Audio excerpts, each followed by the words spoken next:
Forever you will be my God. Forever you will be. Forever you will be my God. Forever you will be my God. Forever you will be my God. Panginoon, salamat sa umaga na kami minsan ay nagkasama muli. At sa puntong ito, buksan mo ang aking puso, buksan mo ang aking pangunawa sa mga makalangit na bagay at anumang hindi makalangit sa aking isip, sa aking puso. Sa umagang ito, ay aking itong isang tabi at isinusuko sa iyo. Nais ko sa umagang ito, ako'y mapuno mo ng katuwiran, mapuno mo ng pagtutuwid, pag-aayos, upang patuloy ako na makapagpatuloy sa aking nasanulang pagtitiwala sa simulang biyaya na aking tinanggap mula sa iyo. Ang buhay na ganap at kasiyasiya. Ang lupa na langit man ay langit na rin. Ang ugaling langit nakaakit. Salamat, iporma mo sa amin ang puso ni Jesus, ang pusong mapagpakumbaba at masunungin. Salamat, Jesus. Salamat aming Panginoon at tagapagligtas. In Jesus' name. Amen. Palakpakan natin malakas ang ating Panginoon.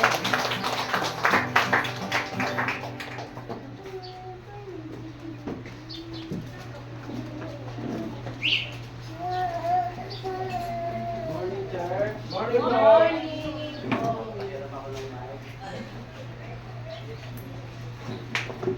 Faith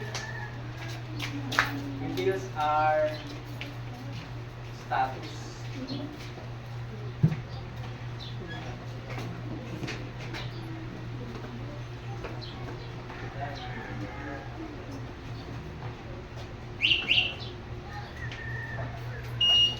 Faith reveal kung ano yung response natin sa ating natatanggap na mga pagsubok. Ulitin ko ha. Trials reveal your faith, but they also refine your faith. So, yung ating topic nung last Sunday is about yung extension ng ating pananampalataya. At yung expansion ng ating pananampalataya at mag-extend ito na patuloy tayong mamunga sa lahat ng aspeto ng buhay natin. Amen? Sabihin mo sa katabi mo, patuloy tayong mamunga. Patuloy tayong mamunga. Yan, lakasan mo yung pagigising ka. Patuloy tayong mamunga. Yan, amen. So, ang Panginoon laging naghahanap sa atin ng resulta. Kahit saan man tayo pumunta, ang Diyos ay naghahanap sa atin ng bunga. At ang bunga na ito, gusto ng Panginoon, ito ay nananatili. Nananatili ang bunga. Sabihin mo sa katabi mo, yung bunga ay dapat nananatili. Amen? So isang bagay na ikaw ay pagtagumpayin ng Panginoon na makapunta dito, pero yung manatili ka nandun, ayan yung patuloy natin sa trabaho. Halimbawa, ikaw ay naging doktor, pero hindi lahat ng doktor ay nananatiling magaling. Halimbawa, ikaw ay mayroong, wow, may bago siyang negosyo, mayroong sari-sari store. Hindi mo alam, araw-araw, iisipin mo kung may bibili ba, matumal ba. So, ang pananatili ang isa sa ating patuloy na ipanalangin. Paano ba ako magpatuloy? Kasi sa Espiritu, ang mabaptize ay isang bagay. Pero yung manatili at maglumago ka sa pananampalataya mo, yun yung pinakamahalaga. Kasi ang pananampalataya natin, yun yung bagay na nagbibigay kaluguran sa Panginoon. Nagbibigay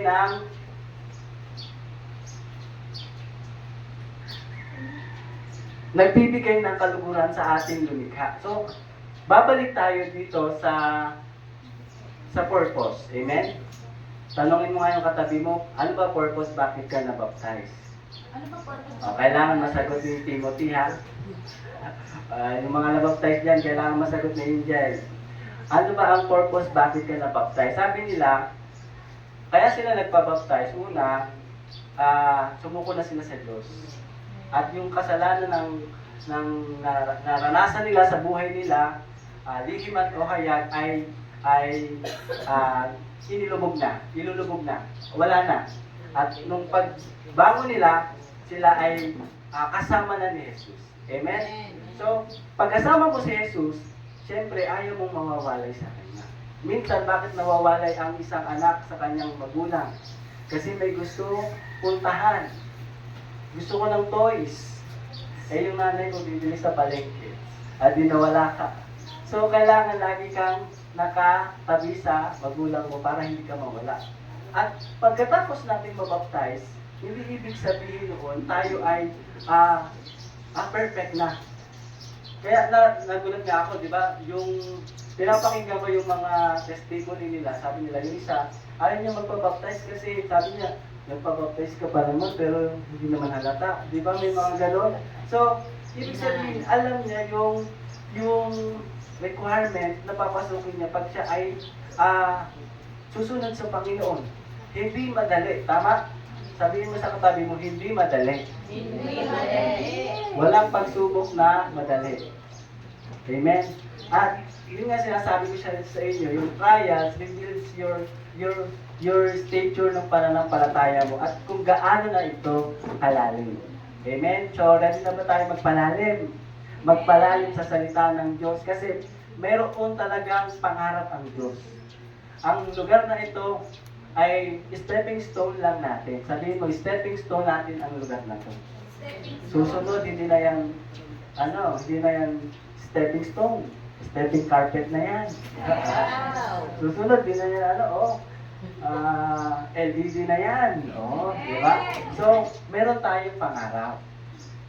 And napakahalaga sa isang pangarap, paano tayo nagpapatuloy sa kabila ng pagsubok. Kasi merong pangarap, nandyan yan. Ikaw magulang, bago pa mo sinilang ang iyong mga anak, may pangarap ka na dyan. Kaya pag-aaralan namin si Benjamin sa Kumon kasi gusto namin maging math history, di ba lahat? Marami kang gustong gawin sa anak mo, pero yung anak mo gusto kaya niya yun. Di ba? So sa atin, sa buhay natin, pagdating sa spiritual, sabi sa Jeremiah 1:5, bago ka pa ipinaglihim sa iyong sinapupunan ng iyong ina, kilala na kita. Sabi niya kay Jeremiah, ikaw ay pinili ko maging propeta ng mga bansa. So hindi pa alam ni propeta Jeremiah yung plano ng Diyos sa kanya. Meron siyang sariling pangarap na nabubuo. Ako gusto kong maging ganito, gusto kong puntahan to, gusto kong makapunta, di ba mga kabataan ngayon, makapunta ng Korea para ma-meet si BTS, para ma-meet sino pa yung babaeng girl group? Blackpink, lahat na.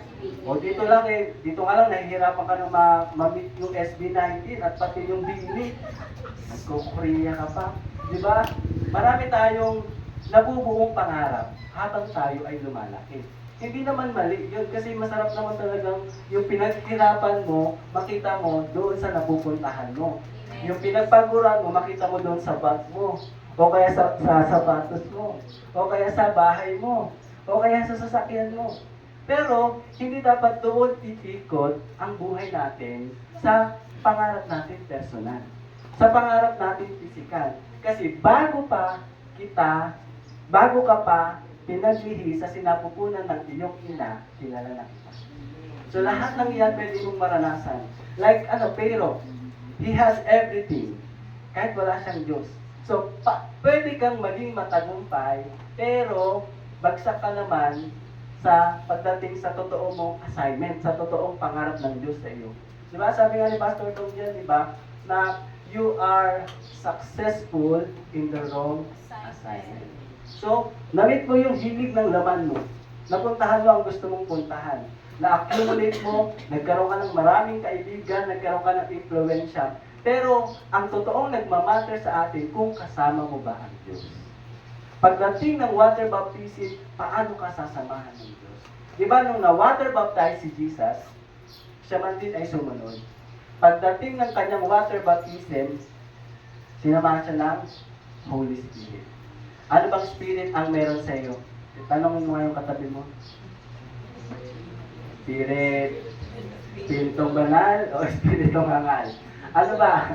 Mga kapatid, kasi pataas na ng pataas ang bilihin, pataas na ng pataas ang gasolina, yung sweldo mo, tumataas ba? Hindi po. Still. Pataas na ng pataas ang lahat. Kung ang inaantay natin, tumaas ang sweldo natin, puputi na ang uwak. Kasi ako, limang taon na ako, parang ang sweldo na tinaas ko ay 2,000 lang yata. So, ang hirap talaga. Ang hirap talaga makipagsabayan sa mundo. At kung unahin natin, biruin mo, mag-abroad ka. Sino dito gusto mag-abroad? Ako, gusto ko mag-abroad. Lahat tayo, gusto natin. Kasi gusto natin umasenso. Pero after 5 years, 10 years, 20 years, di ba, ang tanong, may naipon ka ba? Ang tanong, meron ka na bang, di ba, meron ka na bang malaking hasyenda? Pero bakit pagod na pagod ka sa buhay mo? Di ba, yung iba minsan, pag-uwi, sabi naman nila, nakapagpatapos naman, wala namang masama. Pero minsan, titignan mo, yung sa ginugol ko na panahon, ano kaya ang naging bunga nito sa anak ko? Diba? Kaya ka nga nagtatrabaho para sa anak mo, tapos hindi mo naman siya kasama. Tapos lumaki na siya, nagkaasawa na siya, pag uwi mo, mag-isa na lang pala ako. Pagkatapos ng lahat ng pinagpaguran ko. So napakahalaga na balik tayo sa main purpose natin. Balik tayo sa yung expanded faith natin na ma-meet talaga niya yung purpose niya na yung dream ng Panginoon ay maging in the flesh, mag-manifest in reality. Kasi yung security na hinahanap natin sa mundo, temporal lang siya. Kailangan natin siya kasi tayo ay nakatungtong pa sa lupa. Tama, mali? Kailangan natin ng pera. Paano ka pupunta dito kung wala kang pamasahe? Hindi naman habang buhay, naglalakad ka. 2 years ka na sa church, naglalakad ka pa rin. Hindi ka pa pinagpapala ng Lord. Grabe naman. Di ba, 2 years, pag 3 years na tayo sa church, nag-aayos pa rin tayo nito. Di ba? Hindi ba tayo pinagpapala ng Panginoon? So, kailangan mag-expand yung faith natin, mag-expand din yung fruit natin. At para yung reality na pangarap ng Diyos ay hindi lang siya parang hangin. Di ba? Hindi lang siya drawing na parang yung kaibigan mo, sabi mo, uy, pupunta tayo dito.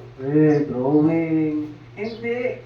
Kundi pag dinrawing ng Panginoon, ang buhay mo, matutupad yan. Amen? We need to commit ourselves. We need to stay connected. We need to go back to our source. Amen? Kasi, tandaan natin, pag tayo ay napagkatiwalaan sa maliit, tayo ay mapagkakatiwalaan sa malaki. So, di ba kanina nagkakaroon tayo ng giving. Sabi ng giving, yung kusing na lang natitira sa kanya, yung ikakabuhan niya, ibibigay pa niya. Eh, lalo pa kaya, tayo. Sino dito naglingkod na nalatigo? Sino dito naglingkod na hindi kumain, hindi uminom, o kaya, kagaya ni Jesus, dumanak yung dugo. Pero may makikita ka bang reklamo sa kanila? So, ibig sabihin, yung mga pinagdaanan nilang pagsubok, it tests yung faith na meron sa kanila. Eh, paano kung hindi ka ma-answered prayer? Maniniwala ka pa rin ba? Pastor, kaya ako nandito kasi naghahanap ako ng answered prayer. Hindi na lang ako attend dito kasi wala pa lang minsan pala walang answered prayer pag nanampalataya ka. Tama ba? Tingnan mo sina Paul, namatay na lang sila, hanggang mamatay, naniniwala sila sa Panginoon. Yung iba si Stephen, naranasan niya ba yung talagang ganito? May electric fan? O, di ba? Magpapasalamat ka talaga, hindi ka naman pinupukol ng bato hanggang mamatay at pinapangaral mga mabuting balita.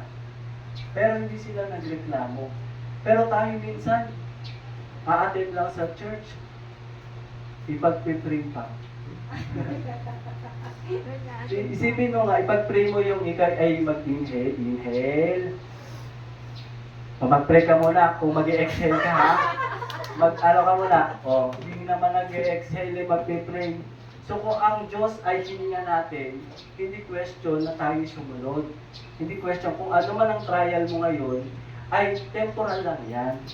Yung eternal na value na pagsunod natin, pagpapatuloy ng ating pananampalataya, yan ang nagmamatter. Yung ano yung response mo. Tama ba? Ang gold, pag dinarang mo yan sa apoy, masusunog ba yan? Hindi. Lahat ng impurity sa paligid niya, masusunog. Pero mananatili ang gold. Eh di ba ganyan ang pagkalikha sa atin ng Panginoon? Tingnan mo nga ang katabi mo. Guwapo, oh. Oh, ang ganda. Diba? Genesis 1:26, we are created in the image and likeness of God. Kaya huwag mo sasabihin pangit ka kahit nagkakaputi ka na. Buhok lang ang pumuputi. Pero yung buhay ko, laging makulay. Amen? Makulay ang buhay natin pagkasama natin ang Diyos. Kaya itong lugar na ito, temporal lang to.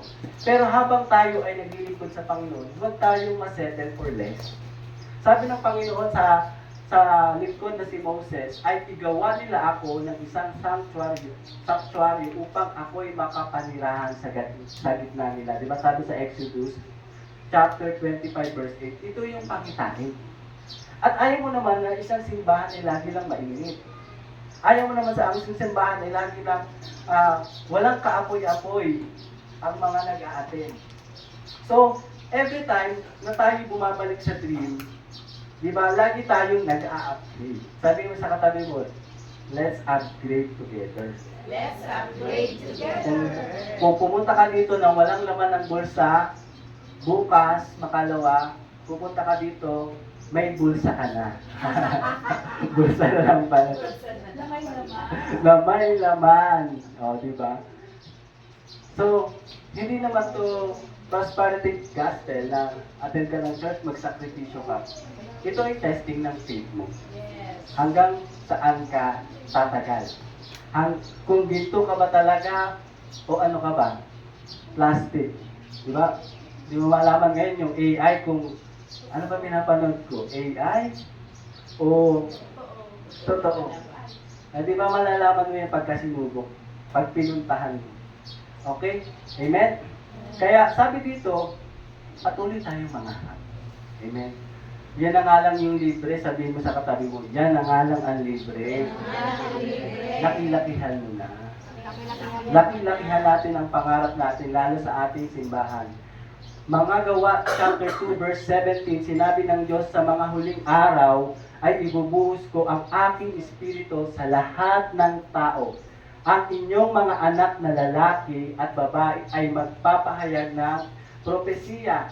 Ang inyong mga binata ay makakakita ng mga pangitain at ang inyong mga matatandang lalaki ay magkakaroon ng panaginip. May dalawang klaseng panaginip.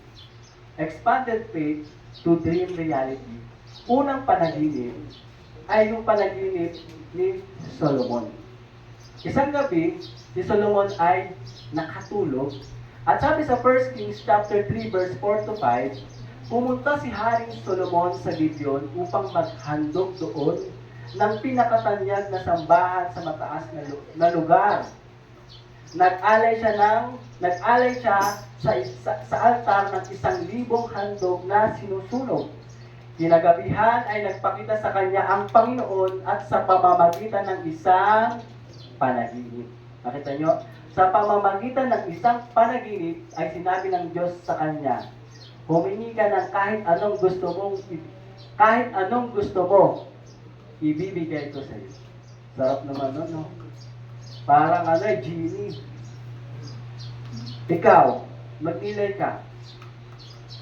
Kung nagpakita ang Diyos sa iyo sa araw na ito, kahit hindi ka natutulog, nagpakita sa iyo, di ba si Abraham, nagpakita sa kanya sa panaginip ng gising, liwanag. At sabi ng Panginoon, humingi ka ng kahit anong gusto mo. Ano ang hihilingin mo? Timothy, anong hihilingin mo? Cellphone. Ate Flor, kayang bigay ni Ate Flor. Ikaw naman, ano ang hihilingin mo? Angel.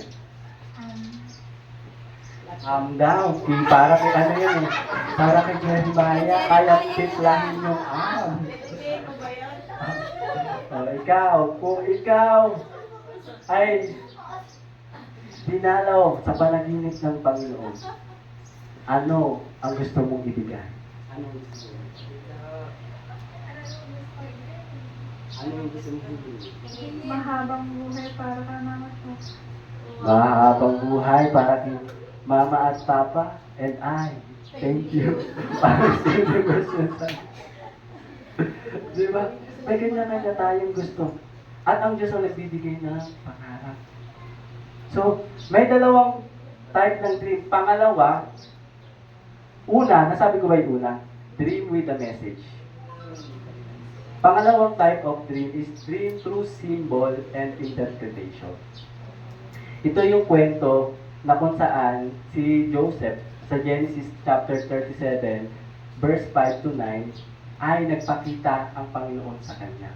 Sabi dito, verse 5 ng Genesis chapter 37, na naginip si Joseph at lalong namuhi ang mga kapatid nito na ikwento niya sa kanila yung panaginip. Wow, nanaginip ako. Nay, hahaba ang buhay mo. Aabot ng 1,000. Di ba? Patay na ako nun, Nay. Pero kayo buhay pa. O, di ba? Sabi dito, di magagalit yung nanay mo kasi nanaginip ka, pero alam mong totoo. Ito ang nangyari kay Jose. Napanaginipan ko po na tayo ay nasa bukid at nagbibigkis ng mga trigo. Tumayo ang aking binigkis at yumukod sa paligid nito ang inyong mga binigkis. Ano sagot? Ano? Ang ibig mong sabihin ay maghahari ka sa amin? Tanong nila. At lalo silang nagalit kay Joseph. Nanaginip na naman si Joseph at isinalaysay sa kanyang mga kapatid ang ganito. Nakita ko sa aking panaginip na ang araw, ang buwan, at 11 bituin ay yumuko sa aking harapan ng Ama. Kami, ng inyong ina't ama, saan na yun?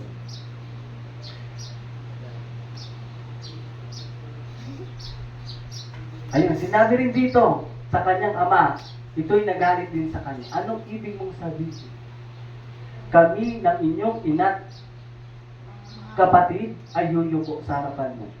Minsan sa ating pagsunod, yung akala mong susuporta sa iyo, yun pa, hihila sa iyo. Yung akala mong yayakap sa magandang nilalakaran mo, yun pa, magpe-persecute sa iyo. So, let's be ready. Pag na-water baptize tayo, simula lang yan ang problema. Abang, hirap pa mabaptize. Simula. Kasi isipin mo, habang ikaw ay nasa lumang buhay, hindi mo iniisip yung problema nila. O kaya hindi mo iniisip, kasi ikaw, di ba, you only live once. Inom ako dito, ang bababae ako dito, manunod ako nito, lahat gagawin ko. Habang ikaw ay patuloy na lumalapit sa Panginoon at nagbalik loob sa Panginoon, at nakikita mo, napakahirap pala ng ganitong buhay na paulit-ulit. Tumataas yung level ng passion mo na ganito pala kahabag-habag ang sitwasyon ng aking mga tao na nasa paligid. Kung ako naranasan ko gaano kahirap na iwalay sa Diyos, paano pa kaya ito? Kaya dumadami yung problema mo. Dumadami yung isipin mo. Kailangan ko maging maayos pala ng ganito. Ang dami ko dati, hindi ko naman ito iniisip. Di ba? Kami nag-church dito. Dati hindi ko naman iniisip. Ano ba kurtina ilalagay? Ano bang ilaw ang ilalagay? Ang iniisip ko lang yung yung diaper. Di ba? Pero pag binigyan ka ng pangarap at binigyan ka ng pangitain ng Panginoon, hindi ka matetenga doon sa personal na pinagdadaanan mong problema. At dahil doon, patuloy kang sasamahan ng Diyos. Amen? Sinasamahan ng Diyos ang binibigyan niya ng pangitain. Kaya ito yung ating paano ba? So, paano ba gagawin natin kung ganito? Sabi sa Romans 8:28, alam natin sa lahat ng bagay ay gumagawa ang Diyos para sa ikabubuti ng mga minamahal, ng mga nagmamahal sa Kanya, silang mga tinawag ayon sa kanyang layunin. Marami kang disappointment and it can lead you to frustration. Pero ang tanong, mga kapatid, yan bang disappointment mo, frustration mo, dahil ba yan sa pagsunod mo sa Panginoon o dahil lang sa personal mong standard sa buhay na hindi ko pa nararating yung mga bagay na to? So, kung ngayon nandun pa rin tayo, mga kapatid, sa lagi nating personal, mamimiss talaga natin. Di ba? Lagi na lang ang pinoproblema mo. Masaya ako dahil dati ang pinoproblema ko, di ba? Mga anak ko, ngayon ang pinoproblema ko na mga tao dito, di ba? Masaya na challenging. So, ang kailangan lang natin gawin, pag yung pangarap na ito dumating sa iyo, malinaw na talaga ito yung sasamahan kong pangarap. Dito ako pupunta ako pangarap, itong simbahan na to, dito ako uupo, dito ako tatayo, dito ako tatakbo. Malinaw sa akin na Exodus 5, di ba? Na let that God, sabi niya kay Moses, make me a sanctuary that my people may dwell among them. Malinaw sa akin na yun, that no matter what, kahit di ako answered prayer, kahit walang biyaya, kahit maraming pumipigil, magpapatuloy ako. Hindi ako mawawala ng pag-asa. So number 1, do not lose hope. Kahit kawalang pag-asa yung sitwasyon. Diba, isipin mo, paano kaya kami magpapatuloy? May pupunta, may aalis, sino ba talaga ang magiging makakatibang? So lahat ng tao, pwede kang samahan, pwede ka rin iwan. Pero tandaan niyo ang Diyos na tumawag sa inyo, never kanya iiwanan. Do not lose hope. Kahit pili mo wala na talagang kapatid mo, nanay mo, lahat na, pati yung bilihin, hindi sumasang-ayon sa iyo. Ito lang pera ko, pambili ko ng manok, naging tuyo na lang. Lahat hindi sumasang-ayon sa iyo, do not lose hope. And patuloy na marilin ang pananalig mo sa Panginoon. Patuloy na ang focus mo nakatuon sa salita niya. Kasi yan talaga, di ba, sa John 10, na ang kaaway ay dumating para pumuksa, magnakaw, at namatay. At hindi naman niya papatayin yung pangako o dream ng Panginoon sa iyo. Kasi given na yan, Jeremiah 29:11, for I know the plans I have for you.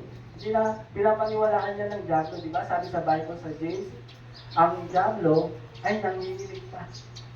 Pagka sinasabi ang salita ng Diyos, ikaw ba? Pagka sinasabi ang salita ng Diyos, nanginginig ka ba? O nagtutwinkle ang iyong mga mata? O diba, parang masarap ang kasama yung dito na nga lang ako mag-preach sa demonyo, diba? Pero hindi. Ito, pinapaalala sa atin, mga kapatid, na may pangarap ang Diyos sa bawat isa. Mayroon ng nakaatong, di ba sabi sa Bible, ang kaaway ay parang leon na naghahantay na ikaw ay mapasok. Ang tawag dito, naghahantay na ikaw ay mag-fall. So, ibig sabihin, ang kaaway, hindi siya naghahantay na hindi kanya susunggaban yung binigay sa iyo ng Panginoon.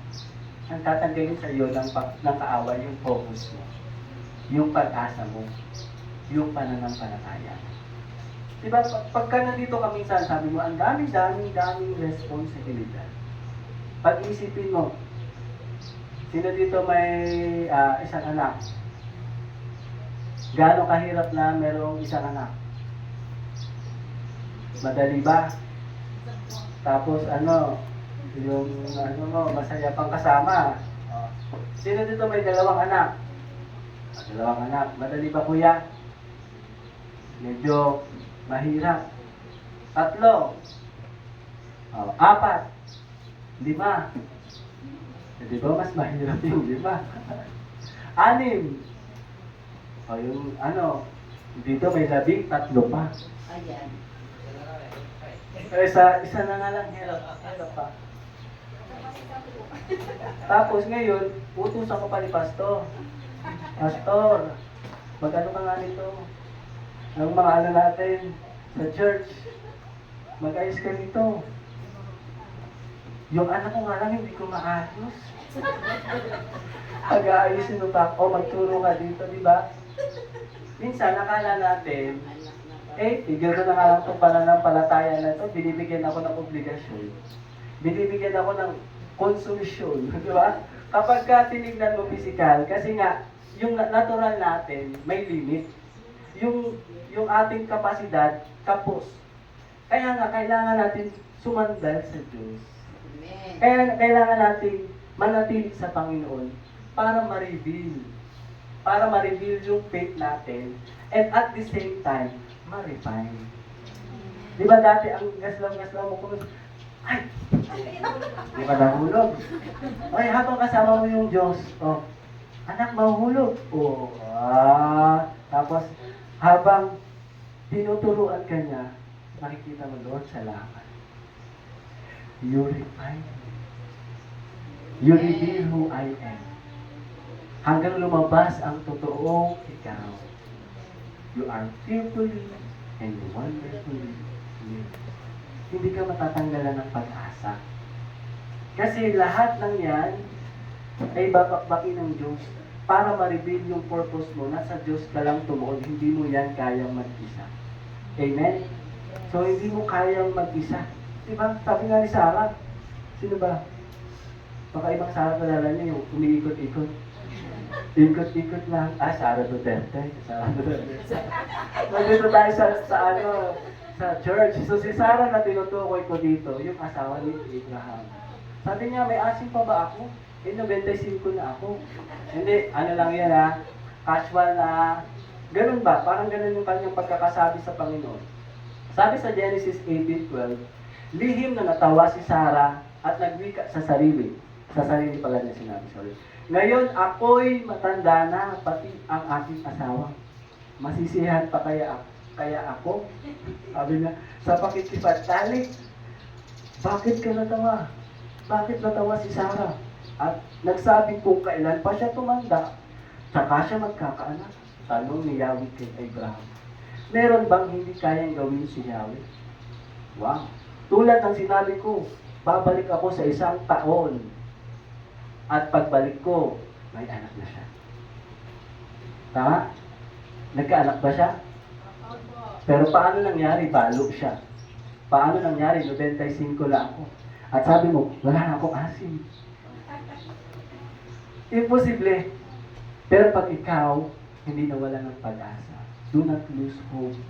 Because dream will become a reality. When you stay in your faith. Amen? So number 1, do not lose hope. Number 2, kahit gaano katagal, tandaan natin, ang gaya ng kay Sarah, 94 na, o kaya 94, 95. Pagdating ng 96, 95, susuko na ako. Hindi mo alam, isang taon na lang pala. Pagdating ng 95 niya, 364 days. Susuko na ako, 95 years na ako, and 364 days. Bukas pala, magkakalaman na ang tiyan mo. Huwag kang, ibig sabihin nito, keep the dream alive. Huwag mong papatayin yung pangarap ng Diyos sa buhay mo. Pag sinabi ng Panginoon sa iyo, hahaba ang buhay ng iyong mga magulang, huwag kang hihinto. Kung magkasakit, walang pambayad ng ospital, huwag kang hihinto. Bakit? Pangarap yan ng Diyos sa iyong mga magulang. Ganyan din tayo mga kapatid sa ating paglilingkod. Huwag tayong hihinto. Keep the dream alive. So, dalawang bagay yan. Ang una kong i-share sa inyo, number 1, do not lose hope. Let's elaborate. Sa gitna ng pinagdadaanan natin, may pangarap ang Diyos. Nakikita natin. Let's evaluate. Paano ba tayo nagiging matibay? Paano ba tayo nagpapakatapat? Paano ba yung pag-asa natin ay di nawawala? O ngayon pa lang nawawalan ka na ng pag-asa? Magiging, ano ba pangarap mo sa pamilya mo, sa paglilingkod mo? Let's evaluate. Nasaan na ba ako ng stage ng aking pananampalataya? Diba, isang bagay, sino ba dito ang, ako na lang. Kasi isang bagay na, alam mo yun, parang kang nasa cloud 9 pag ikaw ay ikinasal. Diba? Tan, tan, dada. Tan, tan, dada. Okay. Pastor, ay, di pa ako pastor nun eh. Brother Mark and Sister Donna, you may now kiss your bride. Diba, ang saya ng lahat? Ang saya ng lahat? O isang taon, diba, nag-ano pa kayo, nagbe-date pa. O nagkaanak, ay wala pang anak. Sa pangalawang taon, pangatlong taon. Nung sinilang nga yung unang taon. Lumipas ang 5 taon. Naging 10 taon. O ba, nasa yung kiss the bride? Minsan tayo diba? Minsan nawawala yung ano natin. Nawawala yung ating first love. Nawawala. Masaya ka lang. Pero di mo alam, yung sa kalagitnaan may pinagdadaanan ng mga yan, nakangiti lang yan, akala mo ba, perfecto sila. May pinagdadaanan. Pero, huwag mawawala sa atin yung pag-asa.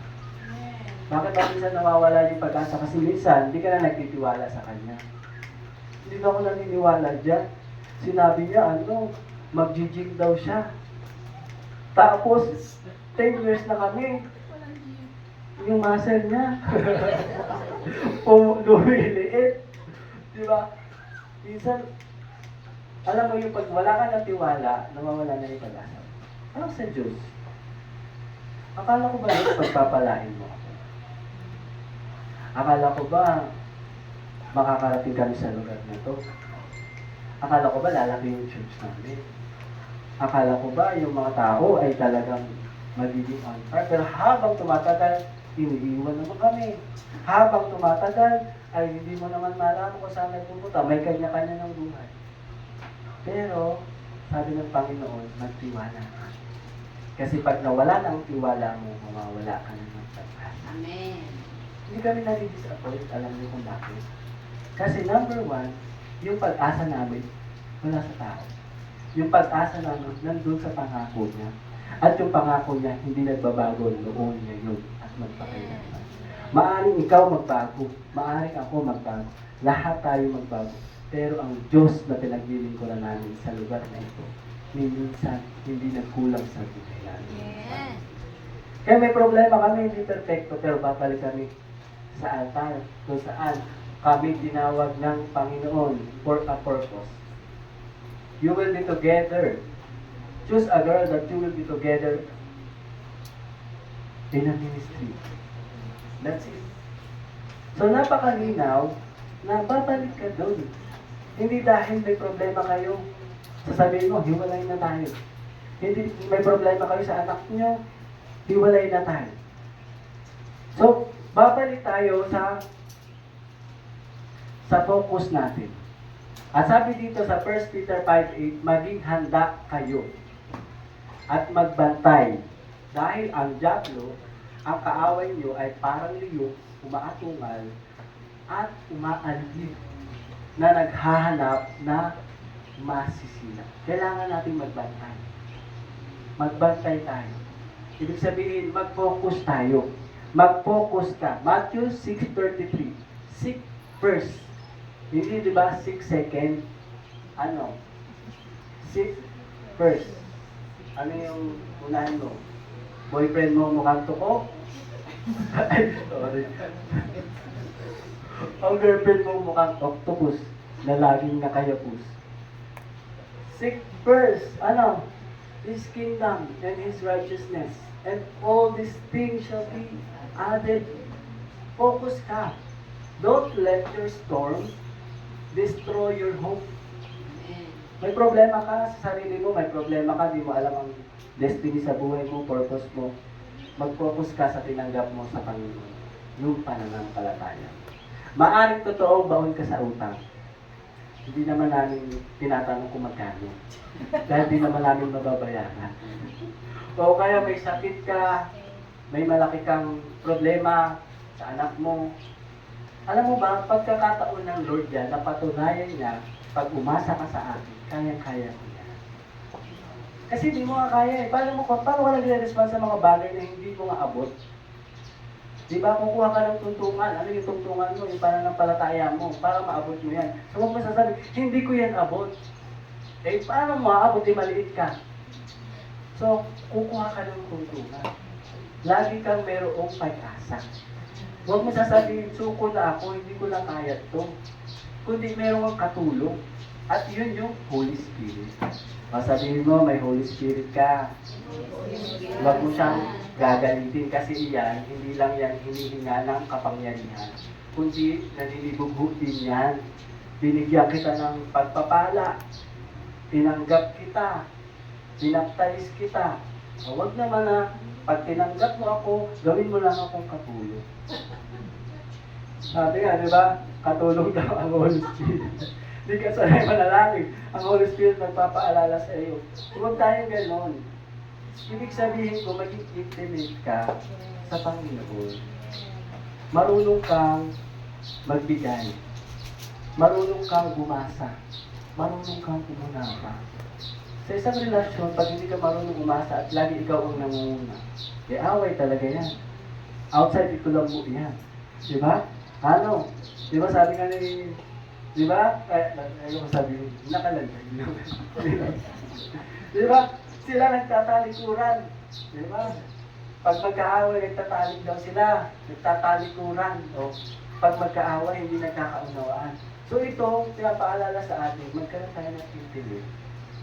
Na huwag mong pagalitin ang Diyos. Nagsiselfon ka na naman. Nanonood ka na naman. Diba? May prayer meeting tayo.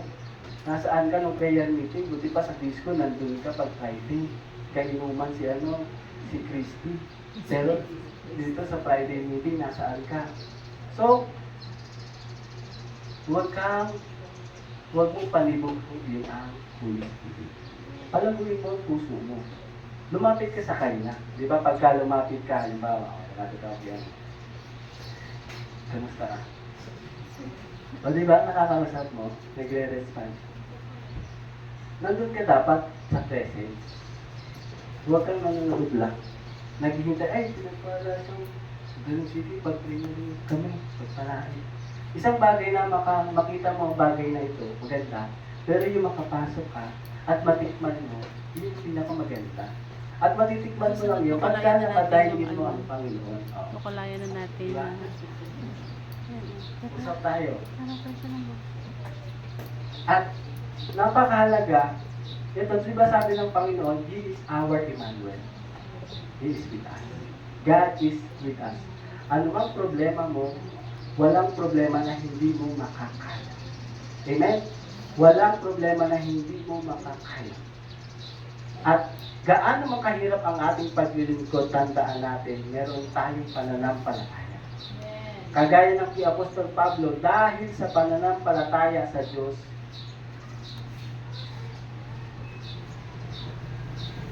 meron, sabi sa verse 36, meron namang hinamak at hinagupit, meron din ibinilanggo at nakatena, ang iba na may pinagbabato, nilagarit, o tingnan nyo, ay, hindi naman siguro wala lagarin. Yung lalagarin lang namin ay yung atos portos na ano. May nilagari, at ano pa, ang iba na may nagdamit ng balat ng tupa at kambing, ang iba na may namulubi, inapi at pinagmalupitan. Hindi dapat sa kanilang daigdig, nagpagala-gala sila sa mga ilang at kabundukan, nagtago sila sa mga yungib at lungga sa lupa. May nakaranas na ba dito dahil sa kanyang pananampalataya? Nilagari, nagtago, at tayo man, hindi tayo nagtatago, hayag na hayag. Nakita niyo ba ang ating comfort? So, lagi nating tandaan, do not lose hope, even though mayroong tatlong C sa buhay natin. Ang unang C, mayroong challenge. Do not lose hope even though we have tatlong C. First C, challenge. Second C, choice. And third C, consequence. Ang challenge, sabi sa Awit 27:1-3, si Yahweh ang ilaw ko't kaligtasan. Sino pa ba ang aking kakatakutan? Si Yahweh ang loob ng aking buhay. Sino pa ba ang aking kasisindaan? Kung buhay ko ay pagtangkaan ng taong masasama, sila'y mga kalaban ko at mga kaaway nga. Magbubuwal lamang sila at mapapariwala. Pag meron tayong pagsubok, magala ka. Maging matibay ka. Pwede kang umiyak kasi may mata ka. Huwag lang araw-araw kang umiyak. Kasi meron kang papakainin. Amen? Magala kayo, sabi sa James 1:2-4. Mga kapatid, magala kayo tuwing dumadanas kayo ng iba't ibang pagsubok, pagkat alam nyo ang pagsubok ng inyong pananampalataya ay nagdudulot ng katatagan.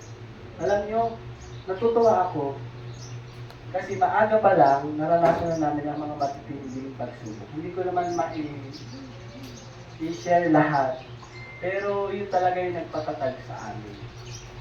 Mga pagsubok. Kaya pag may pagsubok ka, huwag kang mawawala ng pag-asa. Kundi, take it as a challenge. Yun yung purpose nun. Bakit ka binibigyan ng pagsubok? Kasi nakita mo na yung katotohanan, kaya lang yung consequence kasi ng mga naging decision mo kahapon, hindi mo naman na siya maiiwanan. Kasama na yan, sige nga. Halimbawa, gusto ko sana yung next time na ako mag-example. Sa next Sunday ko na lang example. Okay, sa video. Diba? Halimbawa lang, ito na lang. Ikaw, nagpuntis ka, ganyan. Tapos ayaw mo sa anak mo. Pinapalaglag mo. Ganyan. Minom ka ng ano sa yung pampalaglag. Ano tawag yun? Yan. Lahat ng ginawa mo. Kaya lang, matindi yung kapit niya. Tapos, paglabas niya, naging, siya, kung ano na ang isipin niyo, basta nahihirapan ka ng palaki siya. Hindi mo siya pwedeng iwan. Yun yung consequence niya. Pero nung nakakilala ka sa Panginoon, hindi naman siya automatic na mawawala. Hindi mo pwedeng iwan, anak mo yan eh.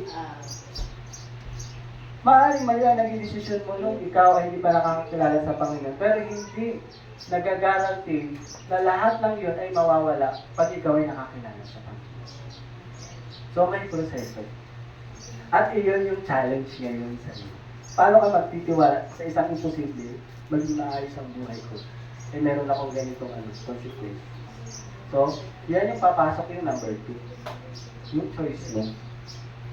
Yung pamimili mo. Kasi tandaan natin, kahit ako, yung pinakagwapo pastor nyo, at pinakamaganda, boses. Sa pandinig ni Pastor Donna. Alam niyo, hindi kayo makikinig. Kasi meron kang sarili will. Kahit ilang verse yan. Verse 1, verse 2, verse 3. Pero yung buhay natin, wala naman sa verse. Nasa pamimili mo yun. Hindi yun nasa pamimili ko. May kanya-kanya tayong buhay. At kahit ano gawin natin, no? Para hindi mawala yung focus natin, yung hope natin, mamili ka. Maging masaya ka, kasama mo Diyos. O maging masaya ka sa sarili mo lang, na may hanggan. Ang kapagod yun, no? Pinipilit mo maging masaya, pero hindi naman talaga.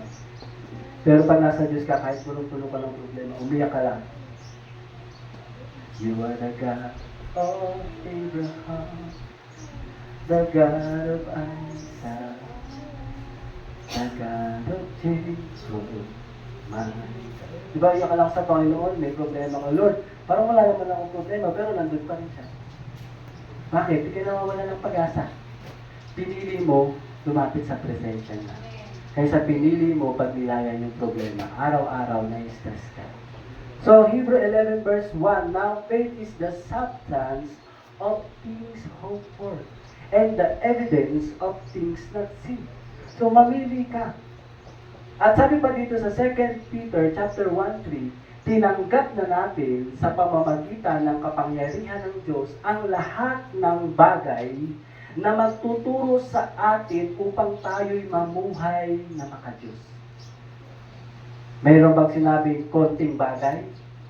May sinabi bang ito lang bagay na tinanggap mo? Sabi dito, tinanggap na natin sa pamamagitan ng kapangyarihan ng Diyos ang lahat ng bagay na magtuturo sa atin upang tayo'y mamuhay na makadiyos. Ito'y dahil sa pagkilala kay Jesus na siya rin tumawag sa atin upang bahaginan tayo ng kanyang karangalan at kabutihan. Nasa pamimili mo. Sabihin mo sa kapatid mo, nasa pamimili. Sino ba ang pipiliin mong boyfriend? Girlfriend? O, nasa pamimili mo yan. Yan bang boyfriend at girlfriend mo? Idadala ka sa tuktok ng paglilingkod mo? O dadali ka lang doon niya sa ganyan? O dadali ka lang niya sa kwarto? O dadali ka lang niya magkaanak? Saan ka niya dinadala? Nasa pamimili. Sabi dito sa Bible, 1 Corinthians 15:13, huwag kayong panloloko. Sino na dito ang naloko? Wala. Ligtas. May nag-amen. Huwag kayo mag-amen pag masama. Di ba mahirap na scam? Kami nga na-scam yung 14,000 at ang hirap trabahuhin ito. Saan napunta? Paano nangyari? Wala man akong nasada. Pumunta pa kami. Ang daming tatrabahuhin. Di ba? Ang hirap maloko. Kasi kahit ano gawin mo, hindi mo na mababawi. Sabi dito, huwag kayong paluloko. Ang masasamang kasama ay nakakasira ng magandang ugali. So, pili ka. Pili ka. Kasi may consequence. At yun yung sinasabi ko sa inyo.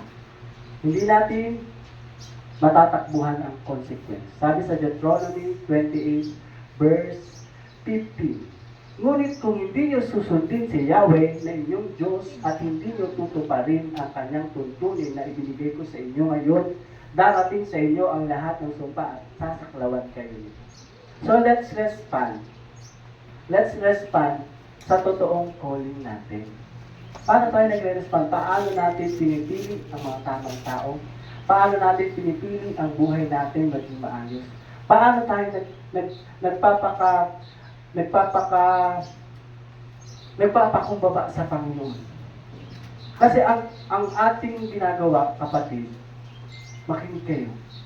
Hindi lang ito parang, uy, faith class, di ba? Merong math class, merong reading class. O nandito na ako sa faith class, kailangan maayos ako, kailangan mabait ako, kailangan parang banal-banal ako pag ako ay nakikinig. Hindi. Ito ay transformation ng buhay. At habang ikaw ay laging malapit sa Diyos, habang ikaw ay, alam mo yun, nagpupursige sa Kanya, dinadala Kanya sa tamang tao. Dinadala Kanya sa tamang tao. Alam nyo, kami hindi magiging ganito. Kami mag-asawa ni Pastor Donna. Kung hindi dumating ang mga tamang tao sa buhay natin. Sino ba mag-ordain sa inyo?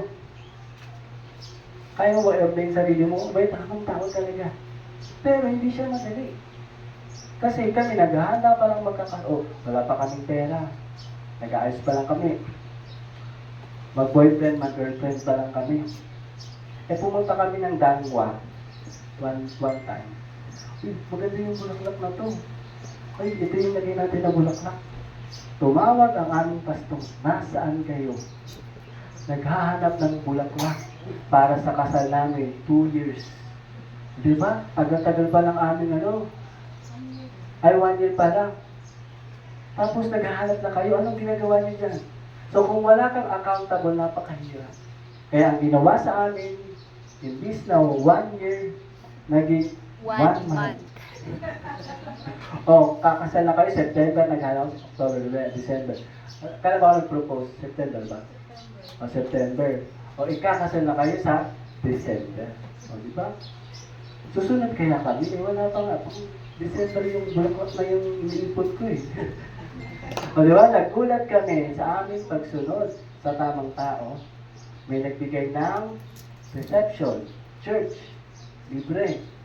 May nagbigay na officiator, sila na, libre din. Meron din, ano pa, catering, libre din. Gown, si pastora, libre din. Meron pang make-up, libre din. Meron ding hotel, libre din. Abay, tumubo kayo. Nakita niyo ba? Minsan, nakala natin, yung mga sinasamahan natin, mahirap pakisamahan pagdating sa paglilingkod.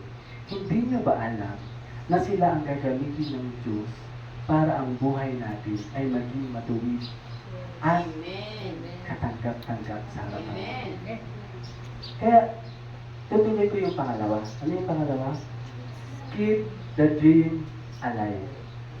So number 1, do not lose focus even though mayroong tatlong C. Tutuloy ko siya. At sa ating pagpapatuloy, ito lang ang hamon ko sa inyo. Hanggang kailan ka mauubos? Hanggang kailan ka masasanay na ikaw ay bini-baby? Kailangan natin ng accountable partner. Kailangan natin ang simbahan. Kailangan namin kayo. Kasi kung hindi kami magbabantay sa buhay namin, nakatingin kayo. Tama? Ilan ang mata nyo? Pag binilang ko, maubos yung oras natin na nakatingin sa amin. Pero kami konti lang. 2 lang. So magpalakasan tayo at sa panahong ito, hindi na uso ang mag-backslide. Hindi na uso ang maging sensitive. Uso ngayon ay magbabad sa presensya ng Panginoon. Ang uso hindi nalalaos. Ang Diyos na nagbigay ng kanyang buhay para sa ating katubusan ng kasalanan. Na ikaw ay pinili na puro ng Panginoon. Ano man ang iyong struggle, challenge, sabi ng Panginoon kay Sarah, may imposible ba sa akin? Wala. Walang imposible sa Panginoon. So, luhod tayo sa Panginoon sa umagang ito. Isuko natin lahat ng mga bagay na hindi talaga nagpapatagal, nagpapadelay sa ating pagsunod. Iluhod talaga natin yan sa Panginoon. At yung pag-asa na inaabangan natin dumating o hindi, masaya ka. Masaya ka sa problema mo, masaya ka sa nangyayari sa buhay mo sa ating bansa. Panatag ka. Kahit nandyan pa ang iyong kinakaharap na problema. Dahil hindi ka iniiwan ng Panginoon. Salamat sa pagtuturo ng Panginoon. Diba? Mabuo sa atin yung Galatians 5 na mayroong long suffering. Enjoy natin yan. That will help us na mag-endure ng bunga. Di ba, huwag mong hintayin, di ba? Ang isang bulaklak, pag namukad ka dyan, maganda. Wow, nabaptize. Fresh. Ang sarap tingnan. Pero, kinabukasan, mabibilag din sa araw. Kinabukasan, malalambay na. At may proseso ulit yan para mamulaklak. Hindi ibig sabihin, hindi ka nagbubunga, titigil ka na sa pag-asang ikaw ay muli. At ito yung hamon sa atin, na patuloy natin pag-ibigin yung ating pananampalataya sa proseso na patuloy tayong magbunga. Tama? Hintayin natin, bibigyan natin yan sa salita ng Panginoon, bagbabad tayo sa gawain, umiwas tayo sa mga maling tao, mga tamang choices, at hayaan natin, wow, dati isang bulaklak lang, ngayon, 3 na, Susunod, dadating na naman ang pagsubok, dadating na naman ang bagyo, dadating na naman. Hanggang makita na talaga sa iyo na ang wangis mo ay hindi ka na nakatuon sa mga pagsubok na nararanasan mo ngayon. Yan ay refining moment mo. Na every time na may pagsubok na dumadating sa ating buhay, yung pag-asa mo hindi nawawala. Na every time na dumadating anuman ang hamon sa iyo, lagi mo siyang tungtungan. Tungtungan. At hindi ka basta-basta mapababalsa. Kasi alam mo, ang kinakapitan mo ay ang pangako ng Diyos sa buhay. Amen? Magsisi tayo sa ating lahat ng mga kasalanan. Mamili tayo ng tama at mamuhay tayo. Dahil sabi na yan ng 1 Peter, di ba? I give you all for godliness and holiness. Na hindi ko kayo masusubaybayan isa-isa. Yung anak ko nga, hindi ko minsan masubaybayan. Nung oras na natutulog, tulog na ako, gising pa sila. Mag-ayos tayo sa ating pagpili. May isip naman na tayo, may pandinig naman na tayo. Hindi ka naman na pinapadede. Kumain na tayo ng tama. Para habang tayo naglalakbay, kasi hindi naman padagdag yung oras natin. Di ba? Ang lumadagdag lang yung taas ng gasolina. Pero yung oras mo, umiiksi, bumababa. Habang bumaba pa yan, patuloy ka na lumalalim sa salita. Yan, pagtapos ng buhay mo, Lord, hindi lang ako nakasurvive, hindi lang ako nakakonquer. I am more than conqueror. I challenge you. Flowers, grass may wither, but the word of God will last forever. Tayo tumayo at patuloy na sumamba sa tabi. Nalahanin natin, limilinin natin sa ating puso kung gaano kabuti ang ating poong may kapal. Amen? Hallelujah, Jesus. Sige, manalangin tayo sa ating mga sarili. Thank you, Lord. Hallelujah, Jesus. You are the God. Oh, Abraham, the God of Isaac, the God of Jacob, my God. You are the Alpha and Omega. Forever, forever you will be my God. I worship you. I worship you, my Lord, my one and only God. I worship you, my awesome one, the ruler of my heart. Forever you will be my God. Forever you will be. Forever you will be my God. Hallelujah, Jesus. Come on, let's pray. Let's pray together. Find a prayer partner.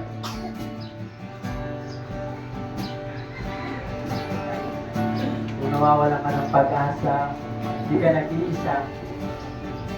Ating panalangin, kung ikaw ay malakas, release strength from strength. Hallelujah, hallelujah, Jesus. Hallelujah. Pray, pray. Speak blessing. Hallelujah. Hallelujah.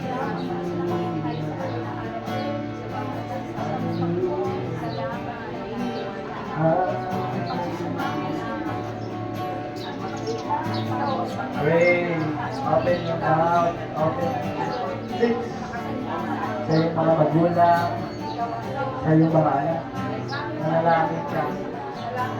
There is power in the spoken word. There is power in confession. Confess. Confess. Confess mo ang mabuhay sa iyong labi.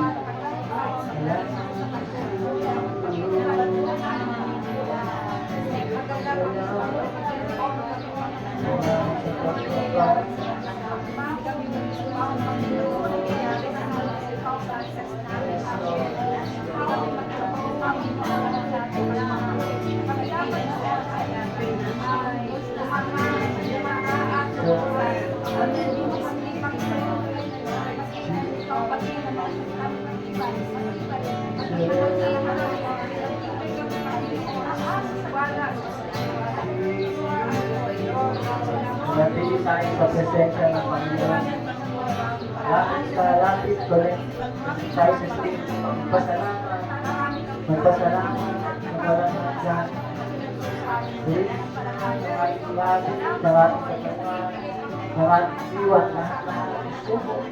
Isuko sa paanan ng ating Panginoon. Tapat siya. Tapat ng ating Panginoon. Na sino bang lumangit ay bibigyan niya ng kapahingan.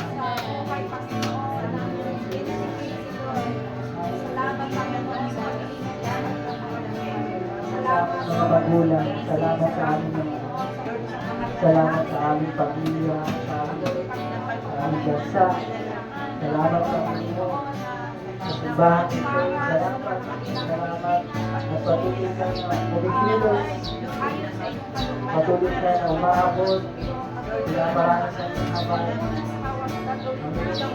biyaya sa bawat isa.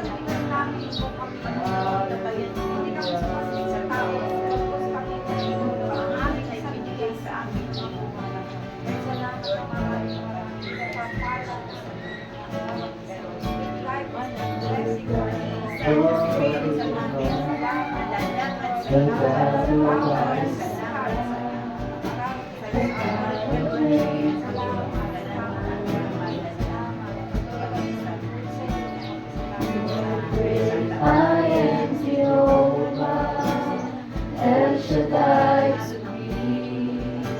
Forever you will be my God. Worship you, My Lord, my one and only God. I worship you, my awesome one, the ruler of my heart. Forever you will be my God. Forever you will be. Forever you will be my God. I worship you, my Lord, my one and only God. I worship you, my awesome one, the ruler of my heart. Forever you will be my God. Forever you will be.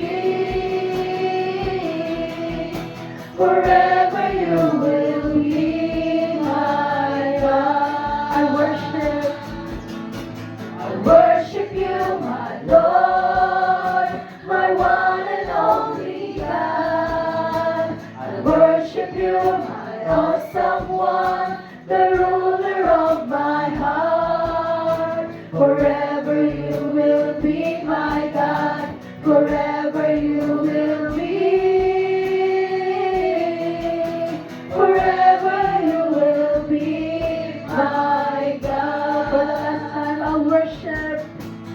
worship you, my Lord, my one and only God. I worship you, my awesome one, the ruler of my heart. Forever you will be my God. Forever you will be.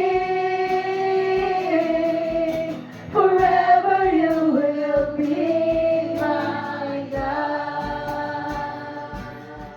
Oh, hallelujah, Lord. Forever you will be our God, oh God. Salamat, Panginoon. Salamat, Lord, sa aming Sunday service na ito. Patuloy na sinamahan mo, Panginoon, mula simula hanggang matapos. At Lord, salamat sa mensahe mo, Panginoon, na ito'y daladala namin. At hindi kami papayag, Panginoon, na ito, Lord, papasok, lalabas kung hindi inanarish ng aming mga puso, Panginoon. At araw-araw, i-apply namin sa aming mga buhay. na magkaroon kami ng kawangis katulad mo, Jesus. Salamat sa lahat ng mga umattend dito, Panginoon. Taas natin ang ating mga kamay. Pagpalain mo, Lord, ang lahat ng mga kamay na nakataas. Ikaw ang aming pag-asa. Lord, you are our hope in the midst of trials, in the midst of darkness, in the midst, Lord, of uncertainty. Ikaw ang aming pag-asa, Panginoon. At kahit kailan hindi mo kami bibiguin, sasamahan mo kami sa aming paglalakbay dito sa lupa, Panginoon. Lord, salamat sa mga open opportunity. Salamat, Lord, sa maraming bukas na kalangitan, bukas, Lord, ng mga pintuan sa iyong mga anak, Panginoon. Pagpalain mo ang kanilang mga negosyo, kanilang mga hanap buhay, maging, Lord, yung mga hanap buhay, bibigyan mo sila, Panginoon. Pasaganahin mo, Lord, ang lahat ng umaattend dito sa The Hub of Christ Satellite Church. Oh, hallelujah, Lord. Maging ang aming mga anak, Panginoon, na mayroong mga sakit, lagnat, o busipon, ikaw ang kanilang kagalingan. Salamat, Lord, sa iyong mga himala at sa buong linggo na ito, Panginoon. Tunay nga kami ay pinagpala mo. Dala-dala namin, Panginoon, ang iyong mga salita na magpapatibay, Panginoon, sa aming pananampalataya araw-araw, O God. Salamat sa pag-iingat mo sa amin, Panginoon, sa aming pag-uwi. Maging sa aming pag-meetingan sa hapon na ito, patuloy mo kaming samahan. Salamat, Lord, sa karunungan namin lahat. Sa mga anak namin, ikaw ang magsusupply ng kanilang kalakasan. Salamat, Lord, sa pangalan ni Jesus. Amen.